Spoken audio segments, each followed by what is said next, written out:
Michigan sheriff is defending the actions of his jail staff after an inmate gave birth on a dirty cell floor. Jessica Preston went into labor in March, days after she was arrested for driving with a suspended license. She says that her repeated pleas to be taken to the hospital were denied. DeMarco Morgan is outside the Macomb County Jail. That's about 20 miles north of Detroit, with the facility's controversial history. DeMarco, good morning. Good morning. Macomb County Sheriff Anthony Wickersham says he stands 100% behind the actions of his guards and his nurses here at the jail. But it's not the first time that his staff has been accused of ignoring the medical needs of inmates. Twice, Jessica Preston says she told nurses she was going into labor prematurely and needed to go to the hospital. Twice, she was sent back to her cell. The one deputy said, "You better knock your S word off or they're not going to believe you if something really does happen." When she went back to the medical unit a third time, she was bleeding. I wanted to get to the hospital. And they said, well, they're not going to take you in the ambulance if you're crowning, and you are, so you need to push. How did this make you feel?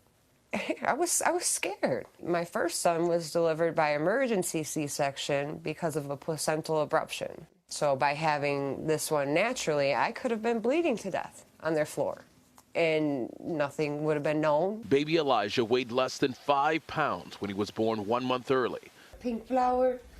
Now, nearly a year old, Preston says he's in good health. Thomas Chastain, Preston's fiance, says he was angered by the way she was treated. My son was born in a jail cell and then got wrapped up with a dirty sheet off the floor. We're all human beings. We need to be treated as such. Preston was jailed last year because she couldn't afford her $10,000 cash bond. Macomb County Sheriff Anthony Wickersham sees nothing wrong with how Preston was cared for. Once we knew that she was experiencing pain, she was immediately taken to our infirmary and tended to by our medical staff. It was a sterile environment. Wickersham says inmates are usually taken to the hospital to give birth. In this situation, the baby came before that was able to happen. 2 federal lawsuits accuse Macomb County jail officials of depriving sick inmates medical care. In 2014, Peter Stojewski was found dead in his cell. He had been going through a painful withdrawal from doctor-prescribed methadone for more than 2 weeks. About a year earlier, Jennifer Myers died in her cell from a severe bacterial infection. Her family says she suffered for days. CBS This Morning has learned Correct Care Solutions, the medical care provider at the jail, is the defendant in more than 200 active federal civil cases across the country. There's still no concern. Everything is done appropriately in the right way? We look at it. If they're doing something wrong, then they need to be held accountable. I have nothing to hide. The doors are always open.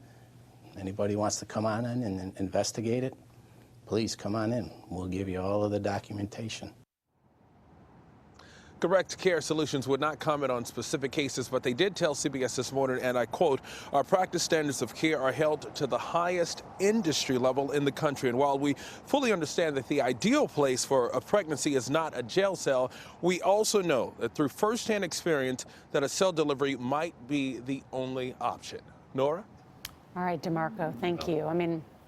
I know. That's hard to defend. I was going to say, Nora, you want to say to the jail officials, maybe you should look at that video again. Yes. It's pictures tell a very different story than what they're saying. Yeah, and presumably you can send a guard to be outside of the... That's exactly right. It's a speeding ticket or whatever it was. For a speeding ticket. Yeah. And it's suspended license, yeah.